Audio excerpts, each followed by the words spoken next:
اس معلوماتی ویڈیو میں خوش آمدید۔ میں ہوں رضوان انجم۔ افلاطون ارسطوکلیز استاکلیس یونان کے مؤثر ترین فلسفیوں میں سے ایک ہے، جو 428 قبل مسیح میں یونان کے شہر ایتھنز میں پیدا ہوا۔ اس کے والد کا نام ارسطون تھا اور اس کی والدہ کا نام پریکشیٹون تھا۔ افلاطون کا خاندان ایتھنز کے شاہی خاندان کی باقیات میں سے تھا۔ افلاطون کے 2 بھائی اور ایک بہن تھی۔ افلاطون کی عمر ابھی 3 یا 5 سال ہی تھی کہ اس کے والد کی شدید بیماری کی حالت میں موت ہو گئی۔ ارسطون کی وفات کے بعد افلاطون کی والدہ نے اپنے قریبی رشتہ دار سے شادی کر لی، جو ایرانی بادشاہ کے محل میں ایک سفیر تھا۔ افلاطون بچپن ہی سے بہت ذہین تھا، اس لیے اس نے لڑکپن اور نوجوانی میں کتابوں کا بہت زیادہ مطالعہ کیا۔ اس نے اس وقت کی مشہور و معروف کتابوں کو ازبر کرنے کے ساتھ ساتھ معروف اساتذہ سے موسیقی، منطق، فلسفہ اور جمناسٹک میں مہارت حاصل کر لی تھی۔ اس کے علاوہ وہ نوجوانی میں پہلوانی بھی کرتا تھا۔ افلاطون کو ابتدا ہی سے ادب اور حکمت سے بہت زیادہ شغف تھا۔ وہ پہلے کریٹیس کا شاگرد تھا، اس لیے افلاطون پر پہلا نقش اسی فلسفے کا بیٹھا۔ نوجوانی میں اس کی ملاقات ایک اور فلسفی سقراط سے ہوئی، جو اس کا رہنما، مرشد، استاد اور دوست بن گیا۔ اس وقت افلاطون کی عمر 19 سال تھی اور اس کی جسمانی و ذہنی طاقت عروج پر تھی۔ بعض ماہرین نے افلاطون سے منسوب مکالمات کو مشکوک قرار دیا ہے، یا ان کے مطابق بعض تحریریں سراسر غلط طور پر اسے منسوب کر دی گئی ہیں۔ افلاطون سے منسوب تمام خطوط کو بھی جھوٹا قرار دیا گیا۔ افلاطون کے استاد سقراط افلاطون کے مکالمات کا کم و بیش مرکزی کردار رہے، مگر یہ فیصلہ کرنا مشکل ہے کہ تحریر کردہ دلائل میں سے کون سے افلاطون کے اور کون سے سقراط کے ہیں، کیونکہ سقراط بذات خود لکھا کرتا تھا۔ سقراط بھی افلاطون کے کردار سے بہت متاثر تھا اور اس کی ابتدائی تحریروں میں بیان کردہ تمام خیالات اور نظریات اسی سے ماخوذ ہیں۔ سقراط کے علم و حکمت اور فلسفہ سچائی نے افلاطون کو اس قدر متاثر کیا کہ پھر تمام عمر افلاطون فلسفہ و حکمت کے نشے میں مدہوش رہا اور یہ نشہ عمر بھر نہ اتر سکا۔ افلاطون اور سقراط کا ساتھ تقریباً 8 سال تک رہا، جس میں افلاطون نے اپنے استاد اور دوست سے بہت کچھ سیکھا۔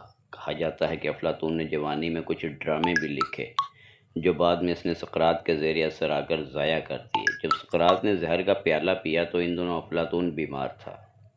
استاد کی وفات کے بعد افلاطون نے ایتھنز چھوڑ دیا، جو یونان کا ایک قدیم شہر ہے، اور مگارا چلا گیا۔ اس کے بعد کچھ سالوں تک سائرین، سسلی اور مصر میں پھرتا رہا۔ 387 قبل مسیح میں وہ ایتھنز واپس آیا اور اس وقت اس کی عمر 40 برس ہو چکی تھی۔ اسی سال واپس آ کر افلاطون نے ایک باغ میں درسگاہ کی بنیاد رکھی۔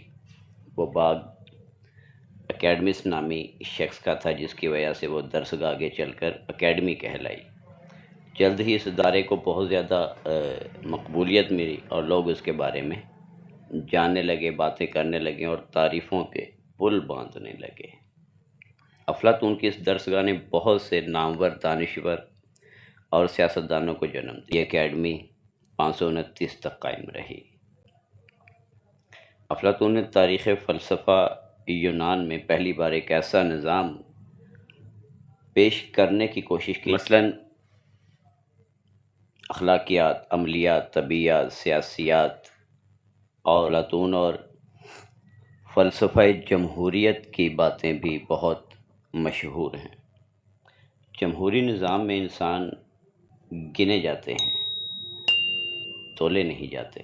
اگر 49 عقل مند کسی چیز کی مخالفت میں ووٹ دیں اور 51 احمق اس کی حمایت کا اعلان کر دیں تو درست وہی قرار دیا جائے گا جو اکثریت میں ہو۔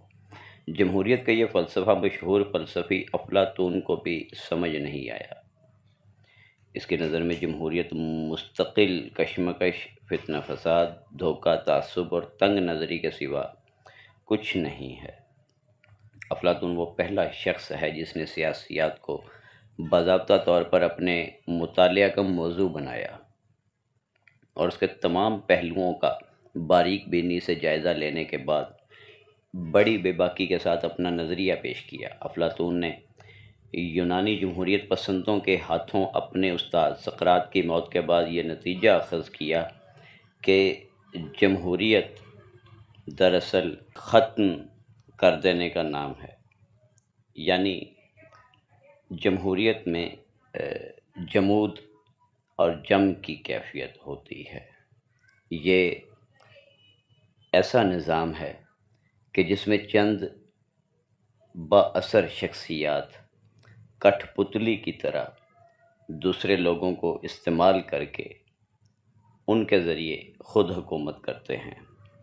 افلاطون نے سیاسیات پر ریاست یعنی ریپبلک، مدبر یعنی اسٹیٹسمین اور قوانین یعنی لاز نامی مشہور کئی کتابیں تصنیف کی۔ افلاطون نے یہ کتابیں یونان کے مروجہ جمہوری روایت کی مخالفت کرتے ہوئے اسے ایک فرسودہ نظام قرار دینے کی قرارداد کے سلسلے میں لکھی گئیں، اور کمیونزم یعنی اشتمالیت کا نظریہ پیش کیا۔ اس کے خیالات کی سب سے بڑی خوبی یہی رہی کہ اس کے زمانے کے سیاسی مفکرین اس کا متبادل پیش کرنے سے قاصر رہے۔ جھٹلانے والے تو بہت تھے لیکن متبادل کوئی نہ پیش کر سکا۔ بعد میں چل کر افلاطون کے شاگرد ارسطو نے ہی اپنے استاد کے نظریات کی تردید کی، لیکن وہ بھی متبادل تجویز لانے میں پوری طرح ناکام رہا۔ افلاطون کے سیاسی نظریات ہمیشہ سے متنازع رہے اور اکثر ماہرین سیاسیات نے اسے جمہوریت مخالف قرار دیا۔